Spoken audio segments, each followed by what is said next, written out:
Picture this. You're standing outside a nuclear reactor where the radiation is so intense that if you stepped inside, you'd be dead in 3 minutes.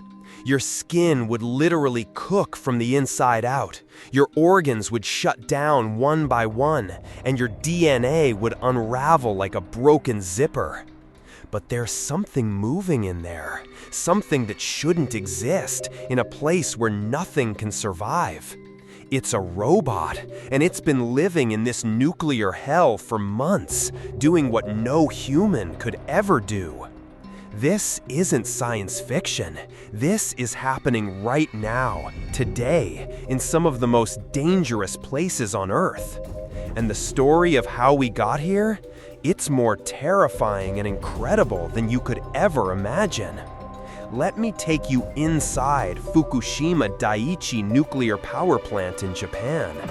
It's been over 13 years since the massive earthquake and tsunami that triggered the worst nuclear disaster since Chernobyl. 3 reactor cores completely melted down. 880 tons of radioactive molten fuel turned into what scientists call corium, basically nuclear lava that burned through steel walls 3 feet thick and concrete floors like they were made of paper. Today, nobody knows exactly where all that deadly fuel is hiding inside those reactor buildings.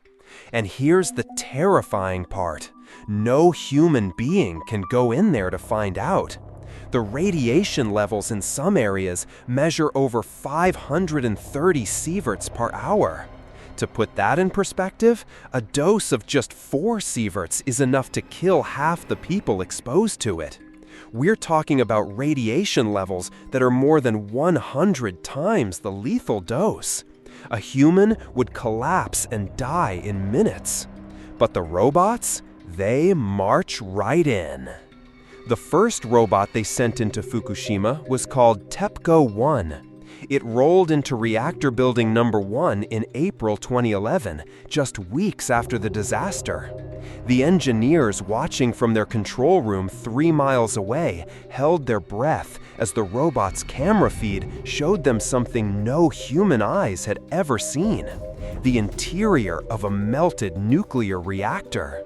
The robot measured radiation levels, took temperature readings, and beamed back data that would have cost human lives to obtain.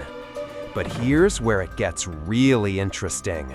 These aren't just any robots. They're specifically designed to survive in environments that would destroy most electronic equipment in seconds.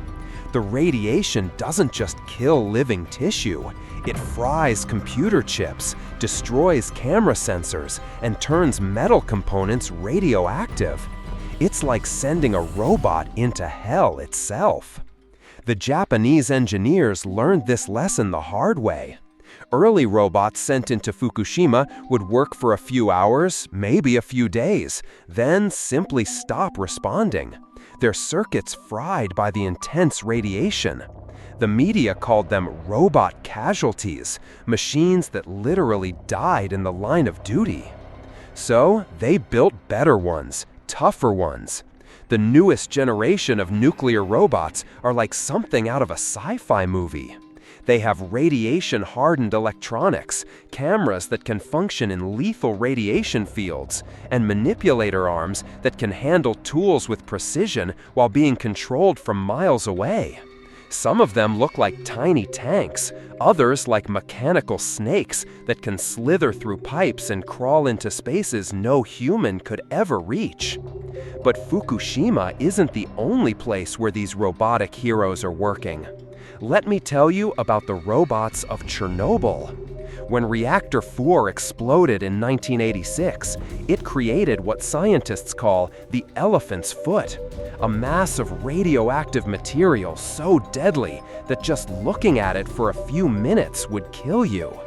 Even today, almost 40 years later, it's still lethally radioactive. The robots that work in Chernobyl's exclusion zone don't just measure radiation, they're actively cleaning it up. They scrape contaminated materials from walls, collect radioactive debris, and dispose of it safely. These machines work in areas where the radiation is 25 sieverts per hour, enough to kill a person in just 2 minutes. Think about that for a moment. While you're sitting here watching this video, there are robots working in places where the very air would kill you faster than you could hold your breath. But it's not just nuclear disasters. Inside every operational nuclear power plant in the world, there are robots doing jobs that would be suicide missions for humans.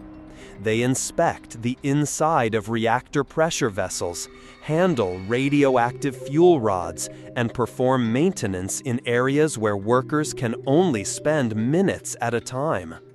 At the Mülheim-Kärlich nuclear plant in Germany, robots are literally tearing the reactor apart from the inside.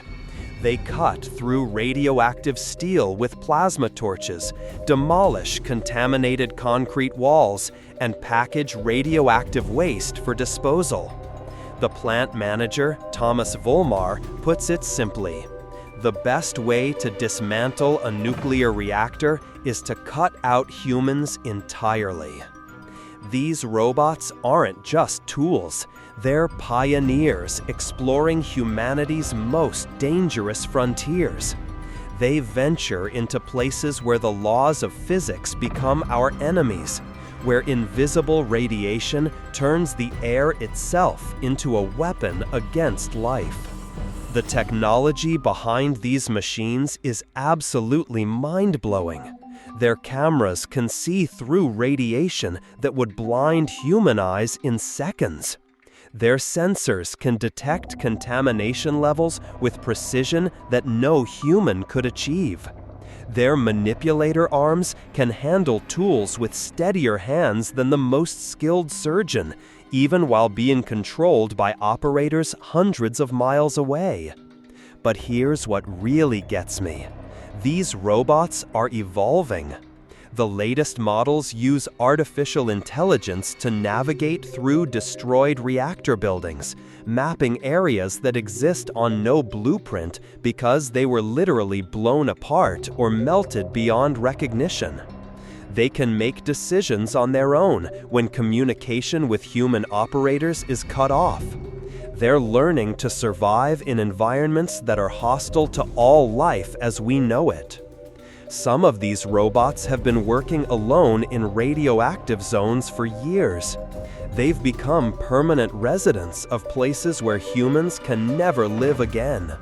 They're like mechanical astronauts, exploring alien worlds that exist right here on Earth. Worlds where the very atoms in the air are weapons against anything that lives and breathes.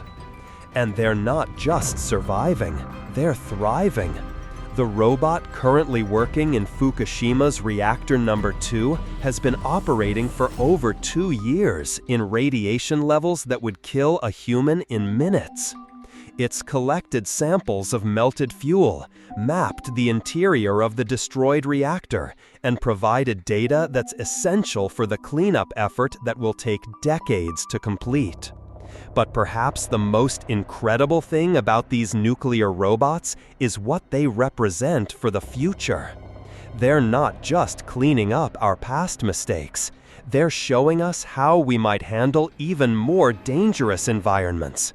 The same technology that lets a robot survive in a nuclear reactor could let us explore the surface of Venus, where the atmosphere is so corrosive it dissolves spacecraft in hours. It could help us clean up toxic waste sites, explore the deepest parts of the ocean, or even work in the vacuum of space. These robots are writing the playbook for how artificial beings can go where no human can follow.